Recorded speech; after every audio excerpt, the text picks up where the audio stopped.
Méditation de la communauté des disciples du Christ vivant en ce vendredi de la 25e semaine du temps ordinaire, année liturgique A. Évangile de Jésus-Christ selon saint Jean, au chapitre 1, les versets 47 à 51. En ce temps-là, lorsque Jésus vit Nathanaël venir à lui, il déclara à son sujet: « Voici vraiment un Israélite, il n'y a pas de ruse en lui. » Nathanaël lui demande: « D'où me connais-tu » Jésus lui répond: « Avant que Philippe t'appelle, quand tu étais sous le figuier, je t'ai vu. » Nathanaël lui dit: « Rabbi, c'est toi le Fils de Dieu, c'est toi le roi d'Israël. » Jésus reprend: « Je te dis que je t'ai vu sous le figuier, et c'est pour cela que tu crois. Tu verras des choses plus grandes encore. » Et il ajoute: « Amen, amen, je vous le dis.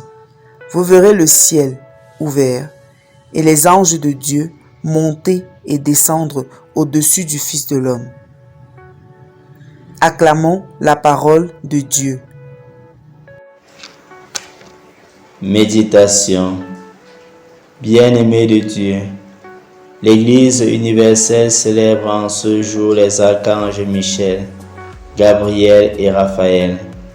C'est l'occasion pour nous de prendre conscience de la présence et de l'action de ces créatures célestes qui sont à l'œuvre selon la bienveillance de Dieu notre Père pour notre protection et notre délivrance du mal. Il est parfois difficile de parler des anges. Toutefois, la Bible nous les présente comme des êtres célestes envoyés par Dieu sous des formes humaines pour délivrer de sa part certains messages ou accomplir certaines fonctions. Ils sont donc à la fois les messagers de la miséricorde de Dieu et les protecteurs des hommes contre les attaques de l'antique ennemi, le démon. À s'en tenir aux archanges Michel, Gabriel et Raphaël, leurs noms sont porteurs de leur mission et fonction. Michel, celui qui est comme Dieu, indique la transcendance de Dieu et invite à son imitation. Il est le prince des anges et joue un rôle décisif dans le combat contre les forces du mal. Le livre de l'Apocalypse nous révèle en effet qu'il est le maître des combats contre les forces maléfiques et sataniques.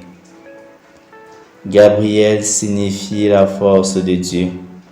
Il est le messager par excellence de Dieu. C'est lui qui fut envoyé à Zacharie et qui, dans Luc chapitre 1, apporta l'annonce de l'incarnation à la Vierge Marie. Raphaël, qui veut dire en fait Dieu guérit, est la figure bienveillante de la providence de Dieu. C'est lui qui accompagna le jeune Tobie et offrit la guérison au père de ce dernier. Nous nous rendons ainsi compte que les anges sont près de nous pour nous protéger et nous guider vers le ciel. Ils ne sont donc pas coupés de nous. Ils sont tout près de nous pour nous éclairer, nous défendre et nous conduire sur le chemin de la vie éternelle. Ils sont pour nous des médiateurs qui nous guident sur le chemin du ciel. Dans le combat de la vie, ils sont des alliés très puissants que nous pouvons toujours appeler à notre secours.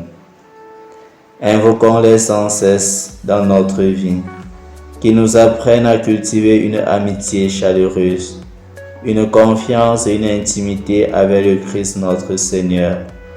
Ainsi, nous aurons davantage conscience de son amour, lui qui nous connaît, nous aime et nous pardonne.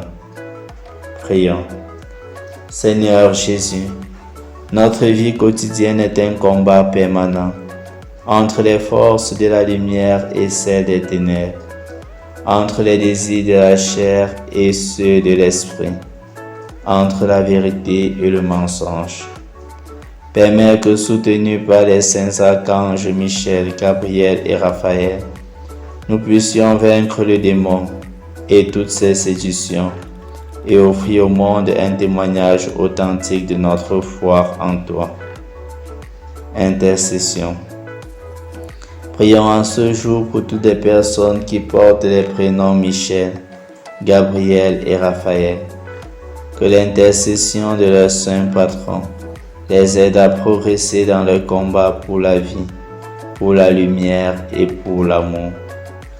Exercice spirituel.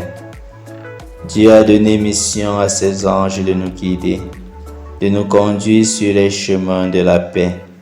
Au cours de cette journée, faisons les efforts pour être plus conscients de leur présence assurée, rassurante et protectrice, et engageons-nous à leur exemple à être fidèles à la mission que le Seigneur nous confie au quotidien.